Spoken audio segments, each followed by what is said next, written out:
Hi everyone, Chicken here.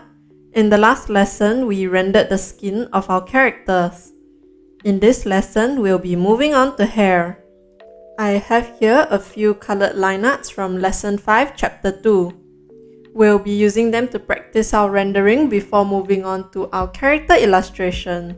I'll provide this page as a PSD file so you can download it and render it with me.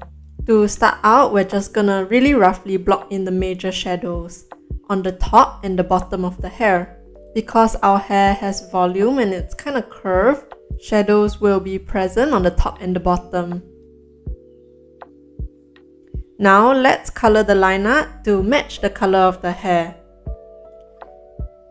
Then I'll combine the line art layer with the color layer and we can start rendering. I'll take my hard render brush and start sculpting the shadows out. I like to paint them in sort of V shapes, following the flow of the hair.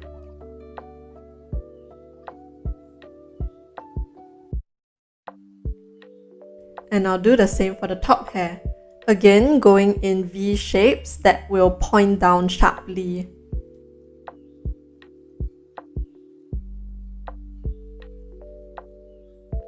And this will be our base shadows. Next, we can move on to the crevice shadow. I'll choose an even darker shadow color and go into the little corners where I think there would be crevice shadows.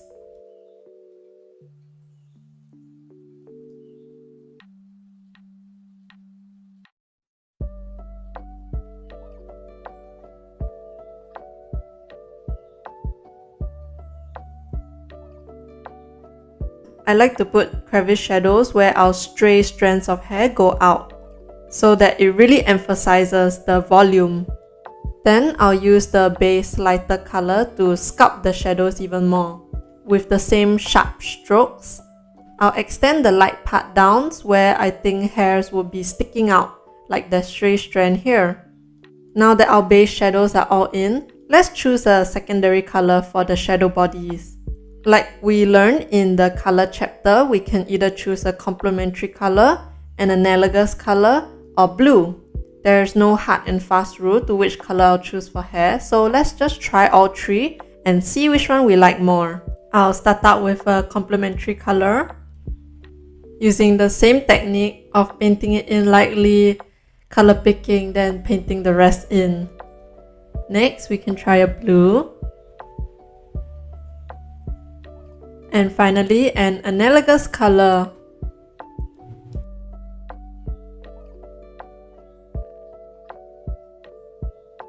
After having all three, I think I like the blue most, so I'm gonna color pick that and undo everything.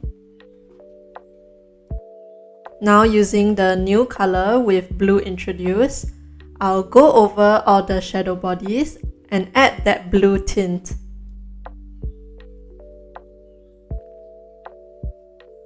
And we can do the same for the crevice shadows too. I'll take a darker blue this time, and with the same technique, I'll introduce the blue into the crevice shadows.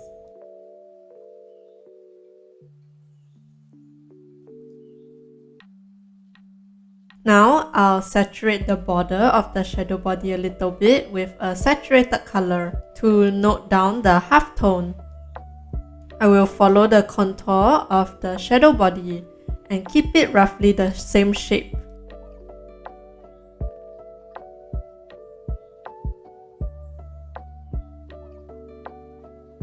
Lastly, to finish off, I'll define the stray strand that overlaps the entire hair.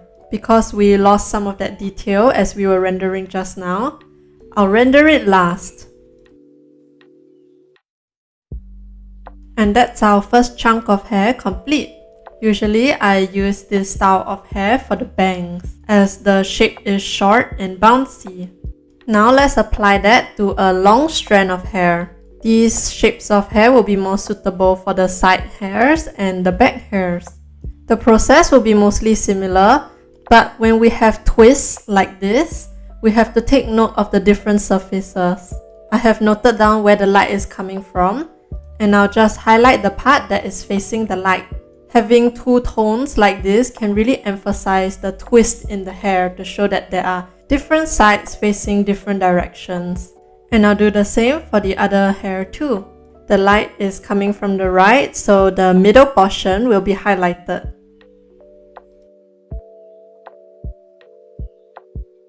I'll make the shadow part even darker because I think it's a bit too light in contrast to the light part. Now, before we start shading, let's color in the line art. I'll just get a deep, dark saturated version of the base color and paint it in with the line art layer alpha locked. And now we're ready to render, so I'll combine the line art layers with the color layers. I'm just gonna get a shadow color for the dark part, and I'll start shading it in, following the flow of the hair. Similarly to the bangs, I'll keep the shadows in sort of a V shape by painting the strokes sharply downwards. And I'll do the same for the light part.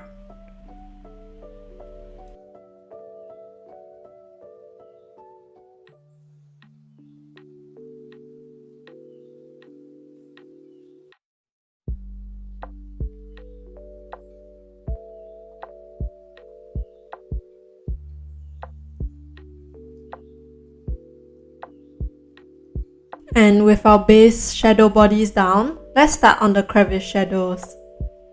Like always, I think about the overlap of the hair pieces and see where the light is coming from. When we have twists of long pieces of hair like this, generally I'll put a crevice shadow where the twist is, as that really emphasizes the turning of the hair piece.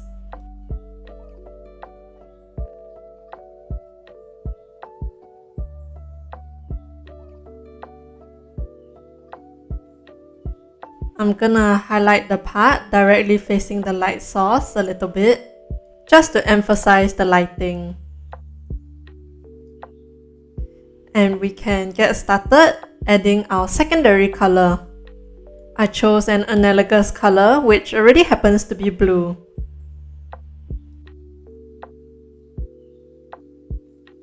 And I quite like the look of it already, so I'm just gonna stick with this color.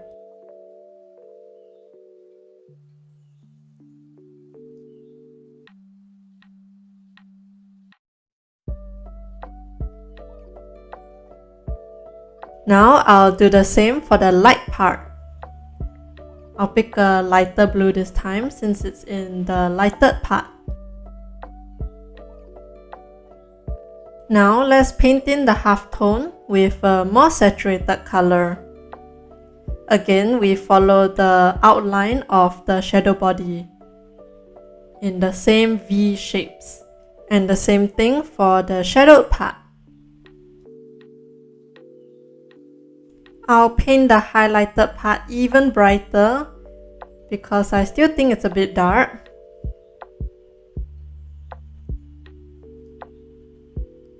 And add on a saturated part for the halftone. And we're done. Now let's move on to the third piece. We're gonna follow the same process with a shadow color first. Again, you can see my strokes following the flow of the hair and how I sculpt the V-shaped shadows.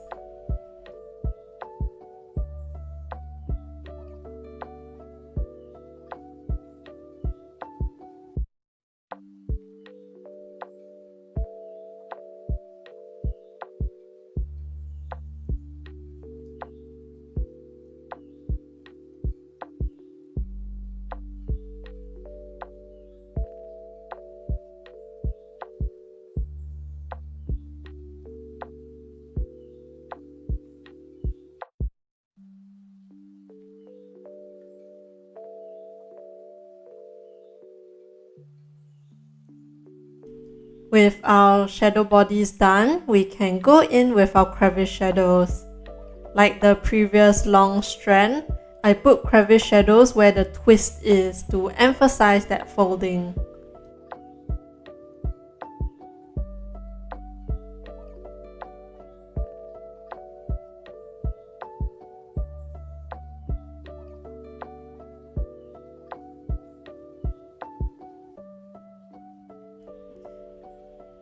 And now for our secondary color, I'm gonna choose an analogous color this time.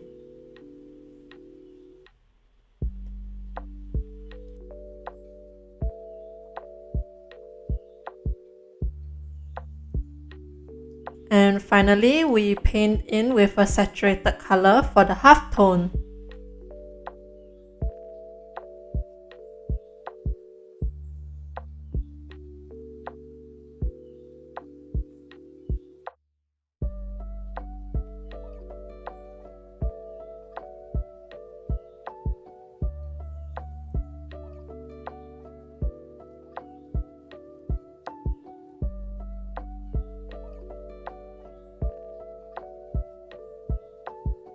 And that's the step-by-step process of how I render the hair.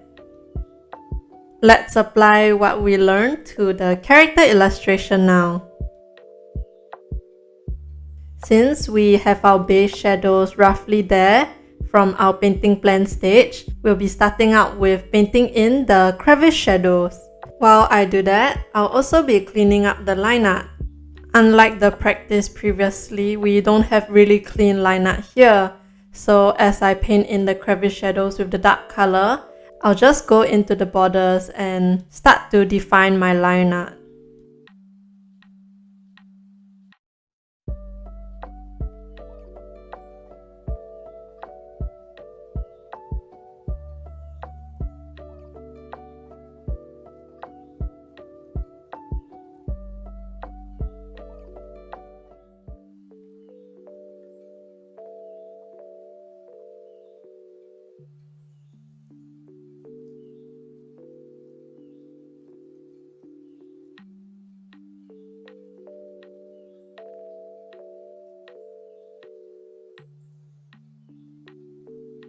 I can start to think about where the hair is coming from and what kind of layers are present in it.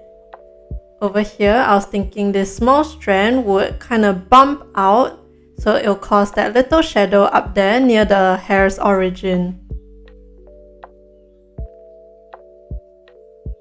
I'll also start adding the line art and cleaning up the other part of her bangs. Because my sketch is still visible, I'll be working on painting over the messy lines.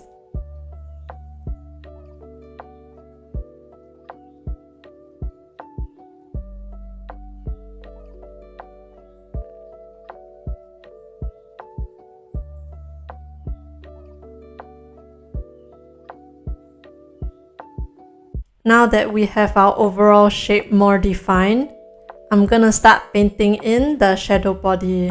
Like our practice earlier, I will paint in very sharp V shapes following the flow of the hair.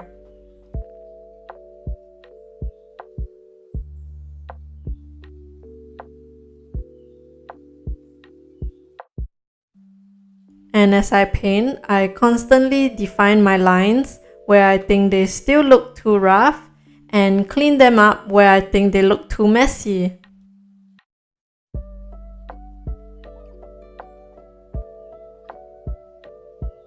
Now I'll do the same for the top and define the big shadows there. Again, they'll follow the flow of the hair and I like to paint them in sort of V shapes. Now let's introduce some secondary colors. For the dark parts, I'm gonna go in with an analogous blue and sort of introduce it really lightly to our crevice shadows. And now for our shadow body, I'm gonna choose a complementary color.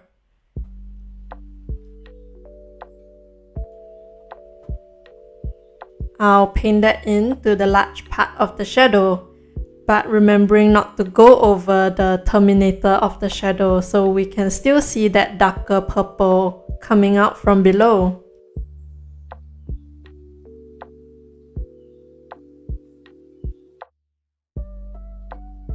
Notice how whenever I sculpt any shadows or highlights in the hair, I always go in that sort of V or zigzag shape.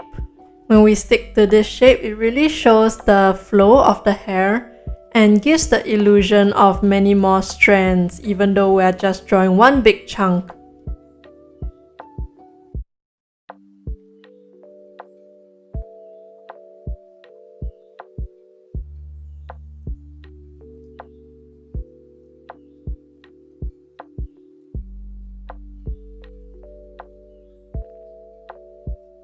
I'm gonna add more crevice shadows here to break up this big strand into smaller parts.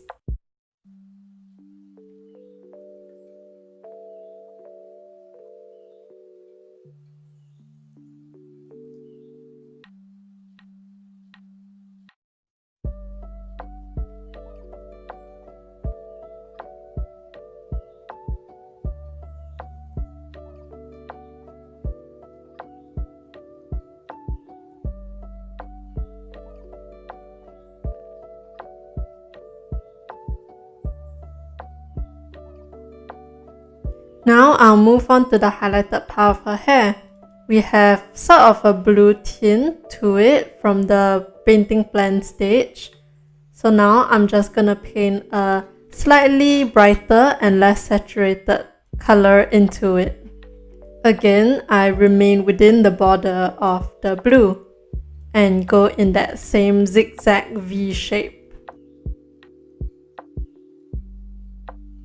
Now we're pretty much done with the main part of the hair. I'm just gonna make this small strand by the side here a bit thinner. I'll pick her skin color and paint over the hair to kind of erase it and make it thinner.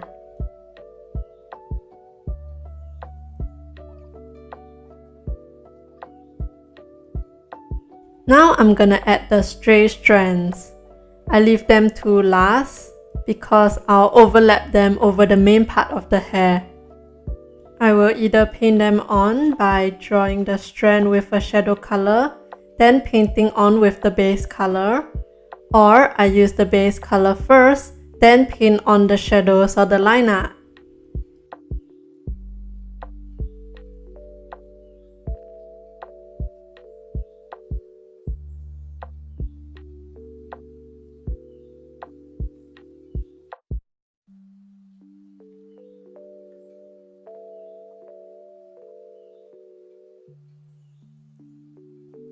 As always, I follow the general flow and direction of the hair, but we can emphasize the curves as if they are being blown up by some wind.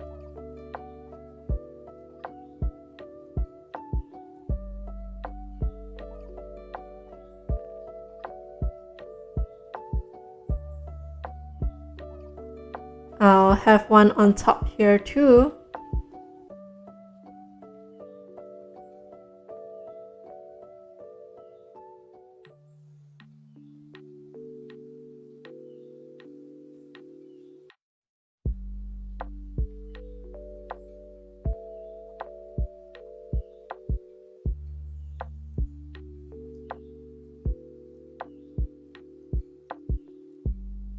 And we can add an extra strand to the tip over here. Now let's move on to the other part of her bangs.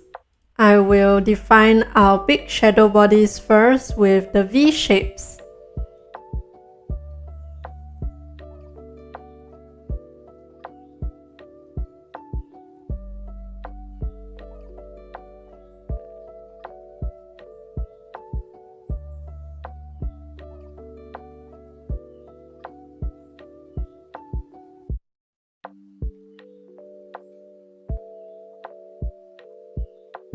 And because our side hairs kind of bump up, they are gonna create a shadow along its border.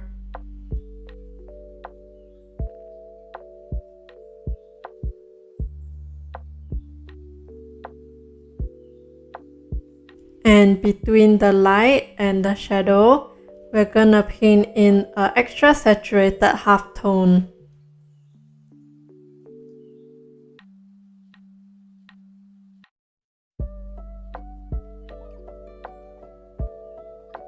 I will also introduce a bit of yellow because our sunlight has a yellow tint.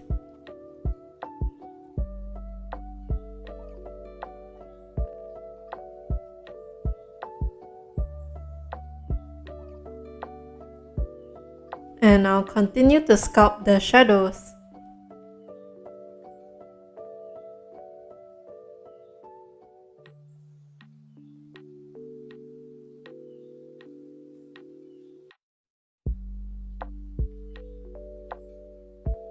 I'll also start to draw on the crevice shadows.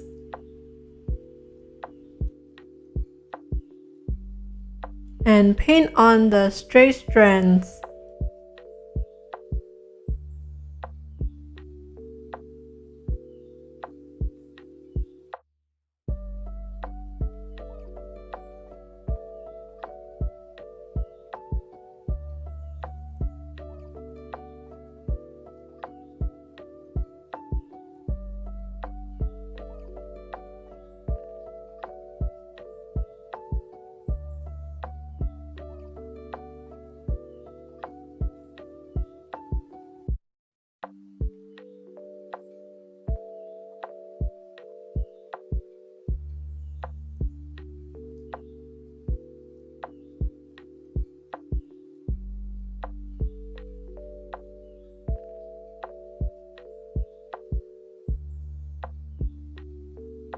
And I'll extend the lighting on the stray strand as well, around where the light hits the hair.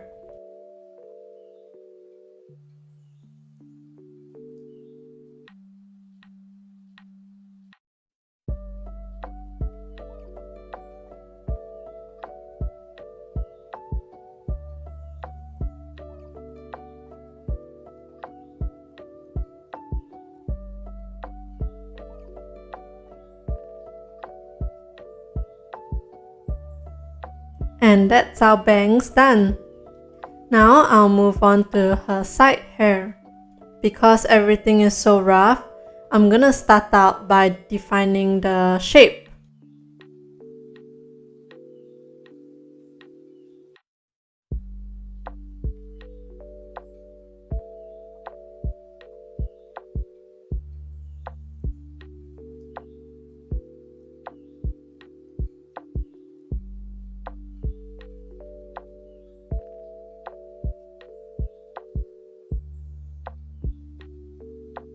I'll draw in the line art of the whole piece. And the overall flow is gonna be very similar to her bangs. It's being kinda blown to the left, and there's a little curl back to the right at the end.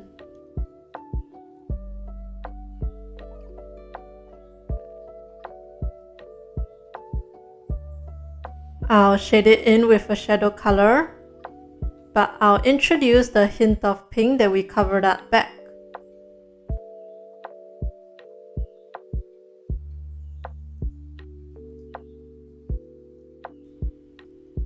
I'll start adding stray strands, and again it will follow the flow, but the curves can be exaggerated.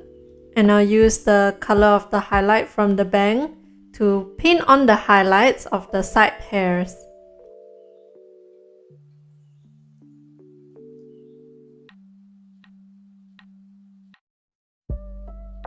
Because this back part of her hair is in the way, I'm just gonna cut and paste it out for now.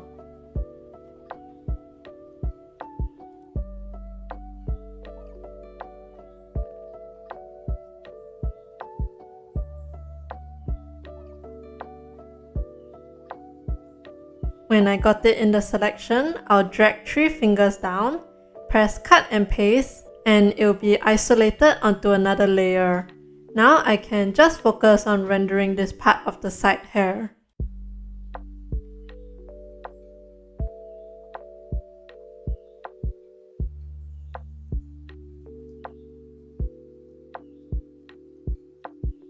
I'm gonna erase this part here to make it look more flowy and have different layers.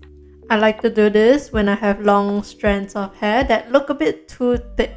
It's a really good way to split them up into smaller pieces, and it also adds a feeling of movement.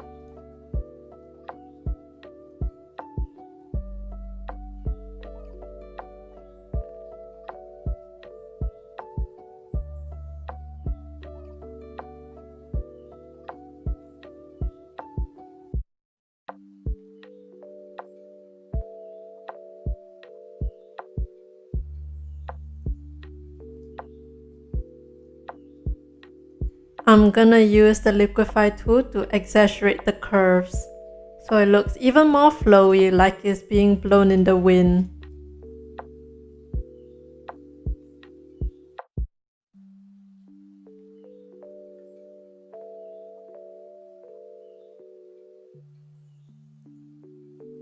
And I'll add some stray strands to the end.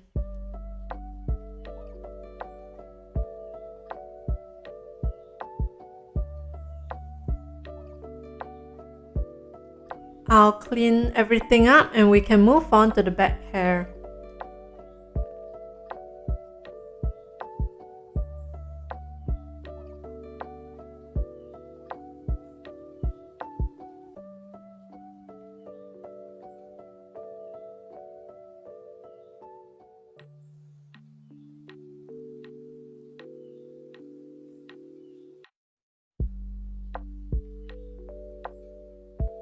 I'll start off with the parting on the top of her head.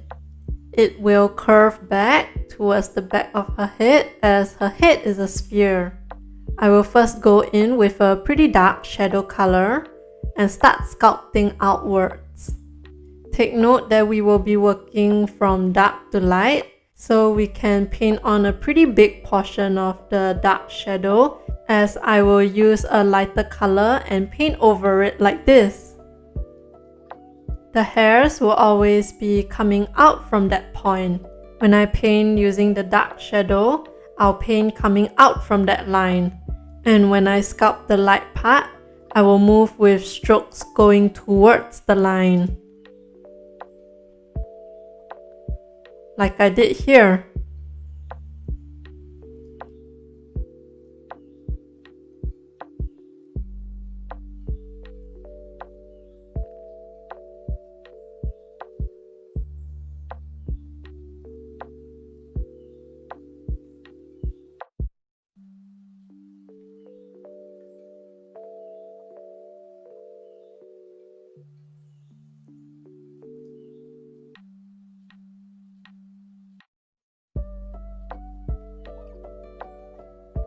And as always, I'll keep on cleaning up my rough lines as I paint.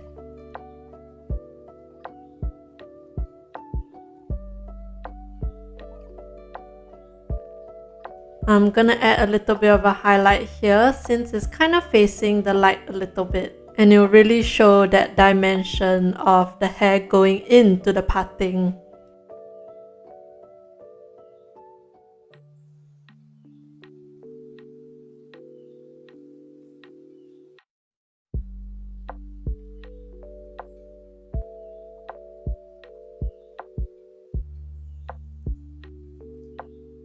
Now let's render this strand of the back hair over here. I'll use my eraser and I'm gonna clean it up a little bit so that we have a nice and clean silhouette to work on.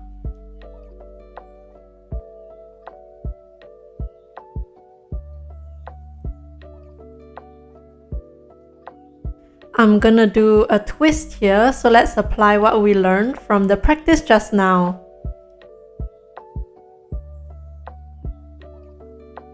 I'm first gonna use the distort tool to just bend it a bit and make it more curved, so that the movement of it being blown by the wind is really exaggerated. But take note that the flow of the overall hair is still the same. Now let's start detailing it. I colored in the surface that's kind of facing downwards with a darker color to make it more obvious that there's a twist and there's two different sides.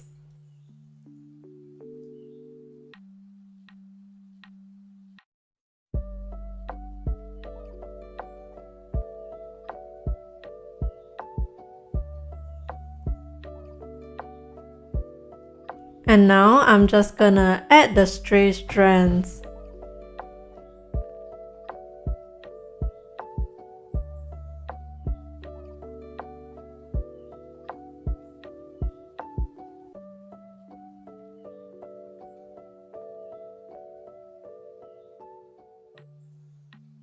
When the hair curves down, I like to add a stray strand like this.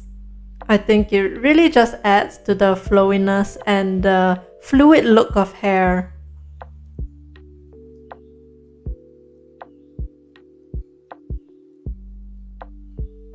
And to emphasize the dimension, I'll paint on shadows and crevice shadows in the stray hairs too. Especially the ones that are pretty thick, like the one I just painted on. Now I'm gonna block in the rest of the back hair. Using the other hairs, like the side hairs and the strand I just drew as a guide, I'll go in a very similar direction. Again, following the overall flow and direction of the hair. For the back hair on the right here, I'm gonna exaggerate its curve a lot.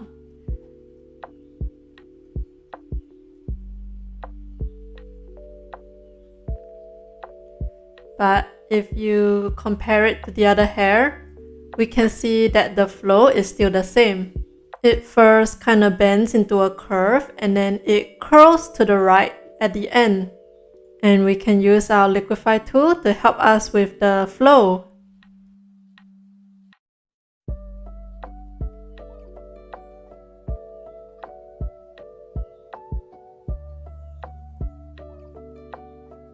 And I'll continue rendering the rest of the hair using the same techniques, while I always keep in mind where the hair is overlapping each other and where the light is coming from to cast what kind of shadows.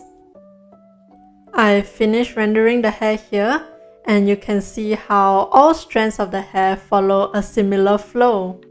Before we end off, I'll quickly go through how I paint eyebrows.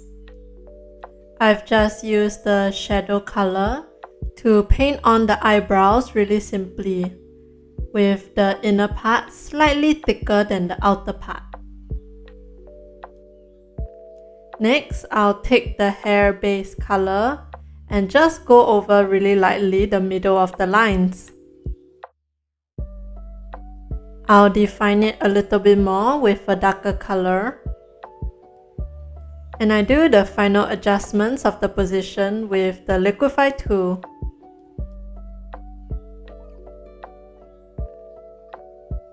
When I'm happy with the position, I'll use the lasso tool and select the parts that are overlapping with her hair.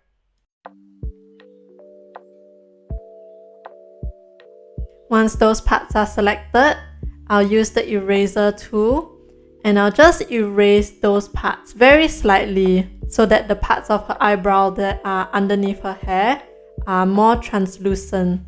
And that's our hair done. The whole process was pretty long. It took me just under an hour. So if you would like to watch the full thing unedited, I'll leave that as an attachment in the class notes. For today's mission, practice rendering the 3 bunches of hair we covered earlier this lesson. Then move on to your character illustration and finish rendering the hair of your character. In this lesson, we learn how to render hair and finish rendering the hair of our character. In the next lesson, we'll finish up our character by rendering her clothes, and I'll go over a technique that can help you tackle different and more difficult materials.